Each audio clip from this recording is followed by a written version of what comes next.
ओम शांति। क्या कहूँ कि फिर कैसे आना हुआ। ऐसे नहीं है कि साधना बहन लाई तो इसलिए आ गया।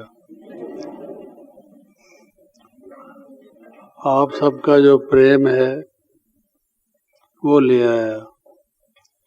दुनिया में कई बातें कही जाती हैं। कोई कहता है कि दाना पानी ले जाता है, कोई कहता है भाभी ले जाती है, जिसको हमारी भाषा में कहा जाता है कि ड्रामा में होता है तो व्यक्ति जाता है। तो अगर मैं ये कहूँ कि मैं यहाँ इसलिए आया कि आई लव यू, आपको मालूम है आई लव यू का तो वायरस सारे कंप्यूटर गड़बड़ हो गया। एक जमाना था हम कहा करते थे आई लव यू, अब वो भी कहना मुश्किल हो गया। तो क्या कहें, अब इसको तो नहीं कंप्यूटर में कुछ कर सकते। ये पिक्चरस्क लैंग्वेज है जिसमें हम ये कहें कि बाबा ने हमें एक दूसरे से कितना स्नेह से नज़दीक आने का सिखा दिया। शुरू में भी जब हम बैठे थे आज इस क्लास के, जैसे कि हमेशा बैठते हैं, तो दृष्टि से मिलन होता है बाबा की याद में। पहले भी हमने देखा कई दफ़ा जब बाबा साकार में थे, दिल्ली में आते थे, तो जब दिल्ली से वापस माउंट आबू जाते थे या वहाँ से जब कभी दिल्ली आते थे, तो गाड़ी में जो उनका कंपार्टमेंट था, बोगी थी, उसके दरवाजे पर वो खड़ा होकर और जो पकड़ने की जगह होती है उसको पकड़कर जब खड़े होते थे, और प्लेटफॉर्म पर भाई बहन भी खड़े होते थे, काफ़ी लोग होते थे, तो बाबा उनको देखते थे साइलेंस में और सभी बाबा से दृष्टि लेते थे। दिल्ली में तो प्लेटफॉर्म पर भीड़ होती है, आप सब जानते हैं, तो इतने लोग देखकर हैरान होते थे कि ये बोल तो कुछ रहे नहीं, चुप करके खड़े हैं और देखे जा रहे हैं। क्या देखे जा रहे हैं?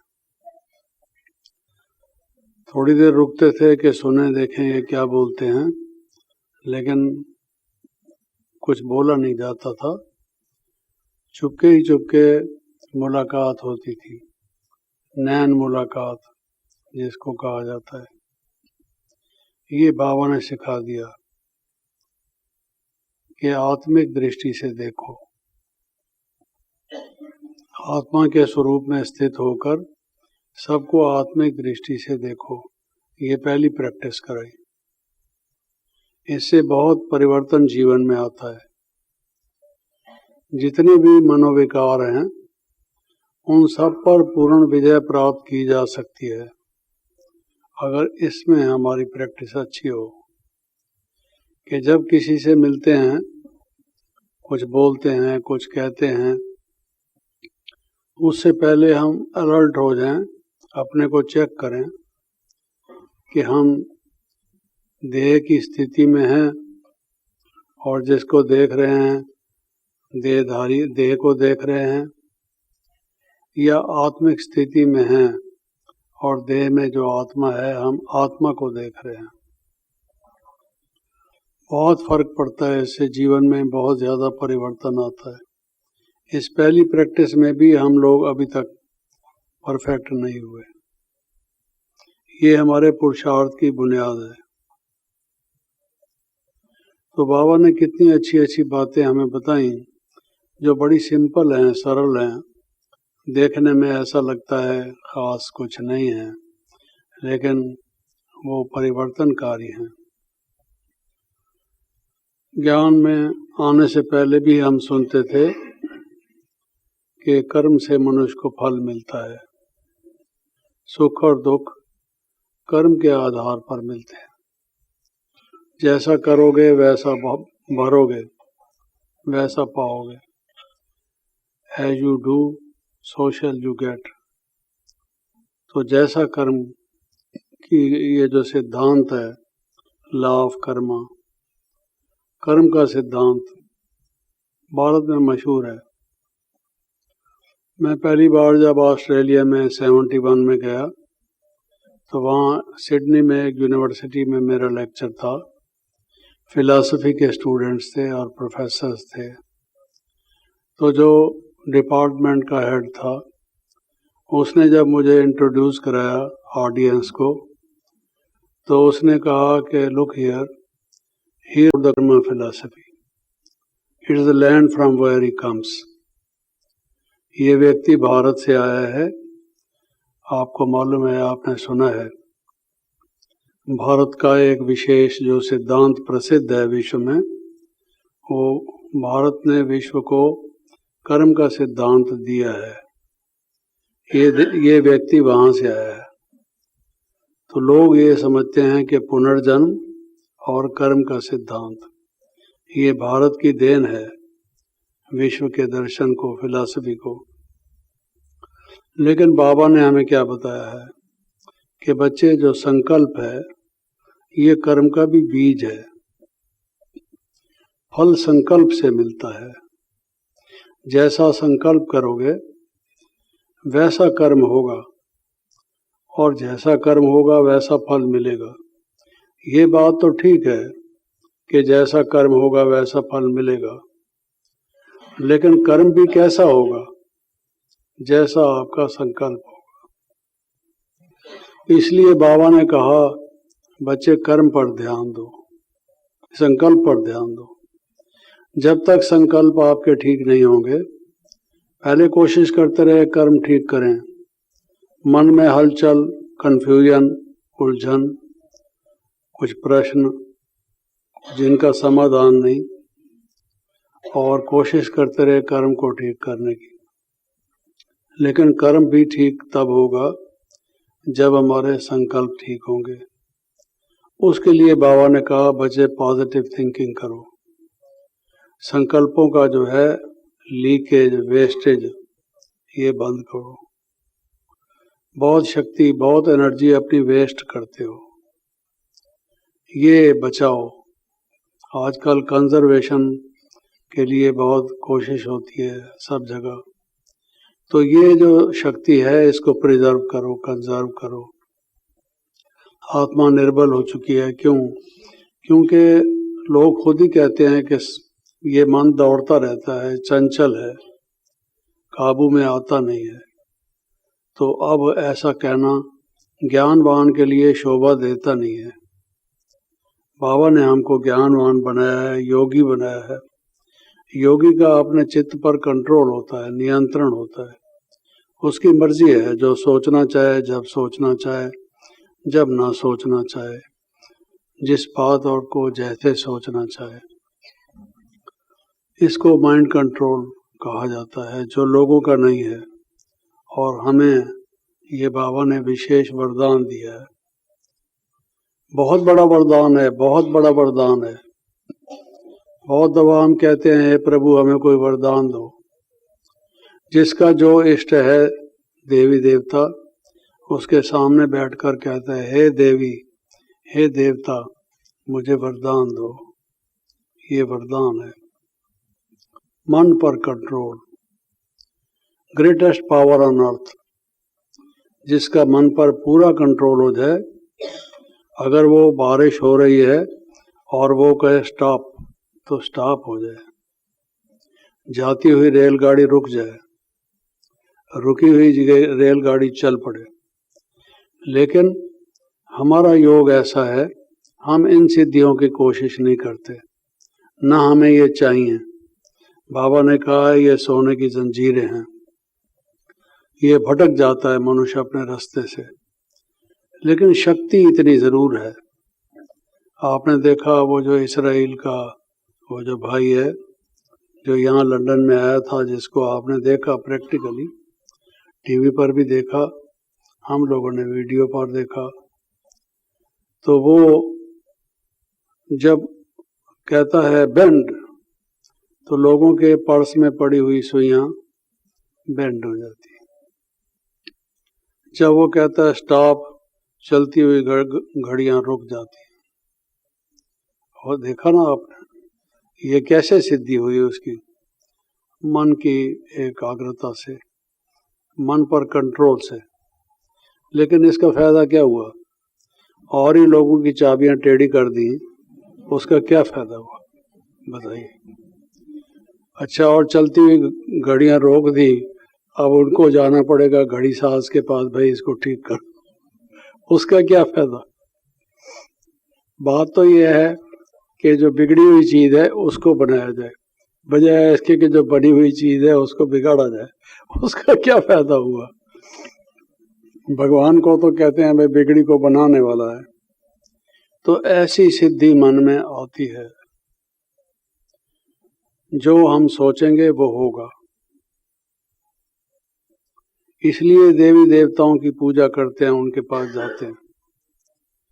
अभी आपने दादी जानकी की स्टेज देखी होगी, कितना उनका ये शक्ति काफी आ गई है। जैसा वो सोचती हैं, ये बिल्डिंग मिल जाए, ये जगह मिल जाए, ये फलां सर्विस बढ़ जाए, सोचा और हो जाता है। ये उनको अपने लिए नहीं चाहिए, लोक सेवा के लिए चाहिए। सेवा के विस्तार होता जा रहा है, सबको संदेश कैसे मिले। लेकिन आप अनुभवी हैं प्रैक्टिकली कि जैसे वो सोचती हैं हो जाता है। लोग कहते हैं भगवान ने सृष्टि रची, मुसलमान लोग कहते हैं खुदा ने कहा कुन, कुन मना हो जा। क्रिश्चियंस के बाइबल में तो ये है, उसने कहा let there be light and there was light, वगैरह वगैरह। लेकिन वो कहते हैं कि भगवान ने एक एक चीज के लिए कहा और एक एक चीज हुई, तो ये कोई बड़ी शक्ति नहीं है। वो एक ही दफा कह देना जिससे सब चीज हो जाए। एक चीज कही वही हुई, दूसरी नहीं हुई, तो क्या फायदा हुआ? किसी को कहा दूध ले आओ, वो दूध तो गिलास में ले आया, गर्म करके लाया नहीं। वो समझना चाहिए उसको, ये दूध पीना चाहता है, गर्म दूध पीता है, तो गर्म करके लाना चाहिए ना। फिर उसको कहो जाओ गर्म करके आओ, गर्म करके आया, फिर चीनी तो उसमें मिला ही नहीं। उसको कहो अरे भाई चीनी मिला के आ, चीनी मिलाया, चीनी डाल के तो आया, हिला के आया नहीं। फिर उसको कहो चिमचा ले आओ भाई, इसको हिलाए, तो ये क्या बात है? ये तो खिटखिट हुई। खुदा ने कहा कुन और दुनिया हो गई, ऐसा वो कहते हैं।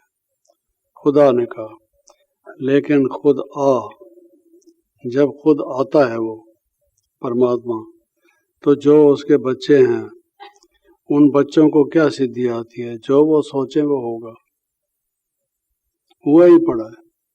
उनको संकल्प ही वो आएगा जो होने वाला है, दूसरा संकल्प आएगा नहीं, क्योंकि उनको अपनी कोई इच्छा रही नहीं, अपने लिए कुछ चाहिए नहीं।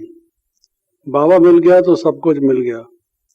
वो सोचते हैं दुनिया के लिए, और भगवान पर फिदा है, भगवान उन पर फिदा है। जो वो सोच लेते हैं वो हो जाता है। जैसे वो तो कहते हैं बाल हठ ब्रह्म हठ वगैरह, कि जैसे बच्चा हट कर बैठता है, हट करता है, मम्मी मैं आइसक्रीम खाऊंगा। नहीं बेटा आइसक्रीम नहीं खानी, तेरा गला ठीक पहले ही नहीं है, आइसक्रीम नहीं दूंगी। नहीं, मैंने आइसक्रीम खानी है। नहीं खानी आइसक्रीम, मैं कहती हूँ फिर बाद में खिलाऊंगी, 2 दिन ठहर जा। तो मैं कुछ भी नहीं खाऊंगा जब तक तू आइसक्रीम नहीं देगी। हट करके बैठता है, तो फिर वो खिलाना पड़ता है उसको, चाहे थोड़ी खिलानी पड़े, मानता ही नहीं है। बाल हट है, वो तो बच्चे का हट होता है, हट नहीं है हमारे यहाँ। हम हट योगी नहीं हैं, सहज योगी हैं। तो हम तो सहज ही जो सोचते हैं बाबा के लिए, विश्व की सेवा के कल्याण के लिए, बाबा ये जगह मिल जाए ना तो ये भी सेवा हम कर लें। बाबा कहते जैसे हम ये सीखे हैं। हाँ बाबा के लिए कहते हैं हाँ बाबा, तो बाबा कहते हैं हाँ बच्चे, मिल जाएगी, और बोलो। तो बाबा तो हमको इतने गिफ्ट देता है, इतने वरदान देता है, ये किस लिए? क्योंकि हमने जो संकल्प की शक्ति है, जो संकल्प रूपी बीज है, उसको पकड़ा है, मूल को। संकल्प रूपी बीज और निश्चय रूपी जल। क्योंकि बीज बो दिया आपने, वृक्ष तो होगा या क्यारी तो होगी, फल फूल तो निकलेंगे, लेकिन अगर आप उसको पानी नहीं देते रहेंगे, कुछ टाइम के बाद सूख जाएगा। नतीजा क्या होगा? पानी भी जरूरी है, निश्चय रूपी जल। कोई अगर ये सोचे भगवान ये होगा कि नहीं होगा, वो सुना है ना आपने भाई, एक व्यक्ति डूब रहा था, डूबता है, और वो था हनुमान का पुजारी। हनुमान जी बचाओ, हनुमान जी बचाओ, हनुमान जी बचाओ। डूबता जा रहा है बेचारा, गले तक तो आ गया है, उससे ऊपर उठ रहा है, तो हनुमान जी तो आए नहीं। कहते हैं हनुमान जी मालूम होता है किसी और काम में बिजी हैं, है जी। तो अब वो तो जब तक आए हैं, अब मैं तो डूब चला हूँ। राम जी आओ, राम जी आओ। तो उसने सोचा राम जी को बुला लो, राम जी भी नहीं आए, फिर कृष्ण जी आओ। तो ये जो इस तरह का मन होता है, वो निश्चयात्मक मन नहीं होता है। एक बल, एक भरोसा, एक निश्चयात्मक। ये निश्चय रूपी जल होगा कैसे नहीं? हम कोई अपने लिए कुछ कह रहे हैं क्या? कोई हमारी अपनी पर्सनल इच्छा है क्या? वो तो है ही नहीं। अपना जो कुछ है वो बाबा का है, फिर बाबा का जो कुछ है वो हमारा है। स्वाभाविक बात है। स्वयं बाबा ने ये फार्मूला बताया है कि तुम अपना सब कुछ मुझे दे दो, मैं अपना सब कुछ तुम्हें दे दूंगा। ये होता है, जो जिस पर कुर्बान जाता है, दूसरा भी उस पर कुर्बान जाता है। तो ये जब होगा तो कितना बड़ा हमारा प्राप्ति हो सकती है। तो संकल्प रूपी जल और संकल्प रूपी बीज और निश्चय रूपी जल, जब ये ठीक होंगे तो कर्म ठीक होंगे। कर्म ठीक होंगे तो फल उसका निश्चय रूप से ठीक मिलेगा। तो इतनी बातें हमारे जीवन में हुई हैं। संगम युग में ये ऐसा जीवन है, दिन में, क्षण क्षण में, पल पल में इतनी नई बातें हमने सुनी हैं, देखी हैं, अनुभव की हैं, जिसका कोई हिसाब नहीं। किसी के मन में इस जीवन में पहले था कि हमें बाबा मिलेगा, भगवान मिलेगा, चल रहे थे। कोई अपने व्यापार में, कोई व्यवसाय में, कोई घर गृहस्थी में चल रहे थे। माया की दलदल में सब फंसे हुए थे। किसी को ये ख्याल नहीं था बाबा मिला, स्वयं भगवान मिला। सबसे बड़ी प्राप्ति दुनिया में ये है, जिसको सोचकर भी दिमाग आदमी का तर हो जाए। जैसे वो माजून खिलाते हैं भाई, 5 प्रकार के मगज, ये बीज, तरबूज का, खरबूज का वगैरह वगैरह है जी, उसमें बादाम, इलायची, मिश्री सब मिला मिलू के घोट के उसको, या उसका चीनी में बना के उसको माजून खिलाओ। ये सबसे बड़ी जो आत्मा में शक्ति आई, भगवान हमें मिल गया। और भगवान ने कितना हमें वरदान दिया आज तक, लेकिन हम उसकी बात को सुने, जीवन में लाएं, ये डिपेंड करता है। परिस्थितियां आती हैं, उससे फिर हम मूंझ जाते हैं, फिर वो स्थिति नहीं रहती। और बाबा कहता है ये परिस्थितियां क्यों आती हैं। एक एक्सप्लेनेशन तो ये है कि ये हमारे पूर्व कर्मों का फल है, इसलिए आती है। ये तो कोई खास बात नहीं है। ये तो जो कुछ भी होता है हमारे कर्मों के आधार से होता ही है, इसमें कोई बात नहीं। इस संगम युग में, इसमें हर एक जीवन का नया इंटरप्रिटेशन है जो बाबा ने दिया है विशेष रूप से। ये जो ऐसी ऐसी परिस्थितियां आती हैं जिनसे कई दफा हम मूंझ जाते हैं, समझते हैं ये क्या हो गया, ये क्या हो गया, विघ्न पड़ गया, ये क्या मुश्किल आ गई। ये सोचना हम सोचते हैं, ये भी गलत है। क्यों? क्योंकि बाबा ने कहा है ये परिस्थितियां आती हैं तुम्हारे परिवर्तन के लिए। हमेशा ये समझो ये परिस्थिति आई है, मेरे में मन में कोई ना कोई कमी है, त्रुटि है, उसको ठीक करने के लिए ये हुआ है। जैसे कोई लोहे की चीज हो, किसी मेटल की चीज हो, उसको आप हाथ लगाते हैं, पूरी तरह से घिसी हुई नहीं है, प्लेन नहीं है, स्मूथ नहीं है, आप हाथ फेरते हैं तो आपको थोड़ा स्क्रैच जैसा लगता है, रफ डफ लगती है, तो आप फाइल लेकर, रेती लेकर उसको रगड़ते हैं, भाई ये ठीक हो जाए। उसका कोना, उसका जो उभरा हुआ कोई हिस्सा स्मूदन करने के लिए उसको, ये परिस्थितियां उस लिए आती हैं, हमें असली जेवर बनाने के लिए, सुंदर बनाने के लिए। हमारी जो रफनेस है, जो रफ कॉर्नर्स हैं, उनको समाप्त करने के लिए ये परिस्थितियां हैं। तो ना आए, अगर नहीं आएंगे हमारी कमजोरियां रह जाएंगी। हमको पता कैसे लगेगा ये कमजोरियां ये रहे हुए हैं हमारे में? कोई छिलका है, किसी को चुभ गया, कोई लकड़ी का कुछ बाहर निकला हुआ, कुछ एक छिलका जैसा अंगुली में चुभ गया, तो वो अंदर ही रहा, उसको क्या मालूम कैसे है। किसी व्यक्ति को शीशा चुभ गया तो डॉक्टर ने सब जगह से निकाल दिया, एक जगह मामूली सा बहुत बहुत बारीक सा टुकड़ा रह गया उसके माथे के पास। वो चलता रहा आगे, वो चलता रहा। जब चलता था तो बताते हैं भाई उसको बहुत गुस्सा आता था, इरिटेशन होती थी। बैठे बैठे अचानक से न कोई परिस्थिति, न कुछ, और उसको बड़ा आता था, उद्वेग आता था। क्यों आता है, क्या बात है? सारी जब देखा तो देखा उसका कि भाई वो एक छोटा सा जो शीशे का टुकड़ा था, बहुत बहुत छोटा सा, वो रह गया था, वो चलता रहता। तो छोटी सी चीज भी अगर रह जाती है, वो अगर दुख देती है, पीड़ा आती है, तो समझना चाहिए ये साइन है कि अंदर रही हुई है कुछ खराबी, ये बाहर निकलना चाहती है, इसको निकालो बाहर। इलाज तो उसका यही है कि उसको बाहर निकालो, बजाय इसके कि वो उठे ही ना। उठे नहीं तो और बढ़ती जाएगी, नतीजा क्या होगा? इसी तरीके से जो परिस्थितियां आती हैं, वो परिस्थितियां हमें परिवर्तित करने के लिए आती हैं, और परिवर्तन ही पुरुषार्थ है, परिवर्तन ही पुरुषार्थ है।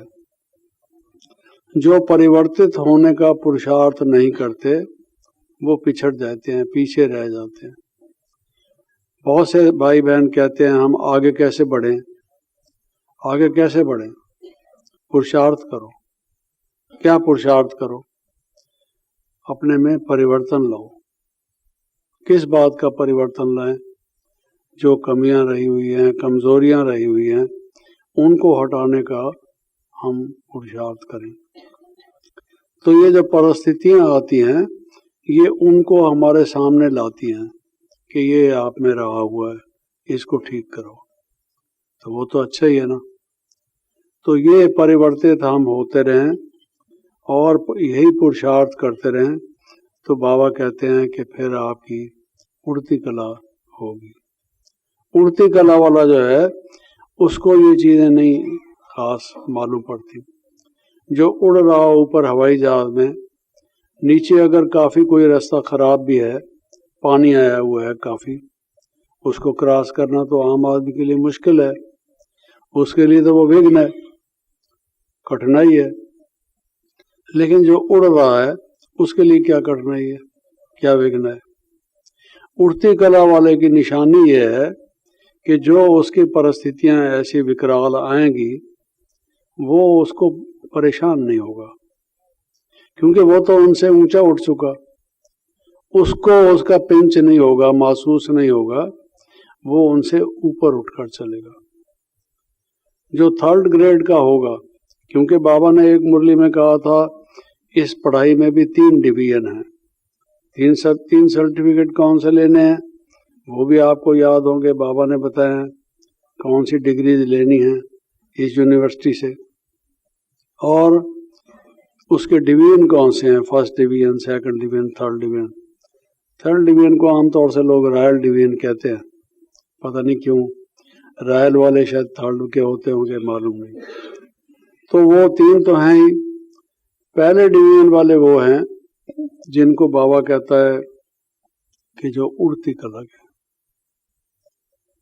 दूसरे डिवीजन के वो हैं जो चढ़ती कला के, अभी उड़े नहीं, चढ़ रहे हैं, आगे बढ़ रहे हैं, ऊंचे हो रहे हैं, स्थिति उनकी बेटर तो होती जा रही है, लेकिन ऐसी नहीं हो रही कि जो उड़ने लगे। चलो ये फिर भी सेकंड क्लास है, अपर सेकंड समझ लो, सेकंड समझ लो, लोअर से अबव हैं। और तीसरे जो हैं, अरे कहेंगे फिर क्या हो गया भाई, फिर मुश्किल आ गई, काम कुछ करते हैं, ये मुसीबत हमारा पीछा छोड़ती ही नहीं। तो उनको ये हमेशा रहेगा झंझट है, ये दुनिया बड़ा ये है वो है, दुनिया जीवन तो वो भी काट देंगे, वो भी कर देंगे, खत्म कर देंगे, लेकिन ये रोते ही रहेंगे। किसी ने किसी से पूछा, अरे भाई तुम रोते क्यों हो? कहता है, कौन कहता है? मैं रो नहीं रहा, मेरी शक्ल ही ऐसी है। क्या तो इन लोगों की शक्ल ही ऐसी है तो क्या करेंगे? फिर मजबूर है बेचारा, फिर वो रो तो नहीं रहा। ऐसे ही कई लोगों की आदत ही ऐसी है, भाई तू क्यों रो रहा है? मेरी आदत ही ऐसी है, मेरे नसीब ही ऐसे हैं। ऐसा है क्योंकि शुरू से, बचपन से उन्होंने ऐसा किया है, उनके फेशियल कर्व्स ही ऐसे हो जाते हैं, माथे पर, नाक के पास, गालों पर, सारे कर्व्स ऐसे हो जाते हैं जो देखने में आता है बेचारा बहुत दुखी है, चाहे वो कितना सुखी क्यों ना हो। तो ये भाई रोते क्यों, शक्ल ही ऐसी है। तो बाबा ने आके कहा है ये 3 डिवीजन हैं, आप 3 में से किस में आना चाहते हो? सब कहेंगे उड़ती कला में जाना चाहते हैं, फर्स्ट डिवीजन में आना चाहते हैं। तो बाबा कहते हैं लक्ष्य तो रखते हो बहुत ऊंचा, और लक्षण अच्छा है, ये लक्ष्य ऊंचा रखना, ये उत्साह, उमंग, लाइफ की ये एक निशानी है। वही व्यक्ति ऊंचा उठ सकता है, आगे बढ़ सकता है, उड़ती कला में जा सकता है, जिसका लक्ष्य ऊंचा हो। लक्ष्य तो होना ही चाहिए, पहले तो लक्ष्य नहीं था, मिला, और ऊंचा लक्ष्य। लेकिन केवल ऊंचा लक्ष्य रख लेना और लक्षण कुछ न धारण करना, वो तो नहीं होगा, वो तो डे ड्रीमिंग हो गया। तो इसलिए जरूरत इस बात की है कि हम वो लक्षण धारण करें।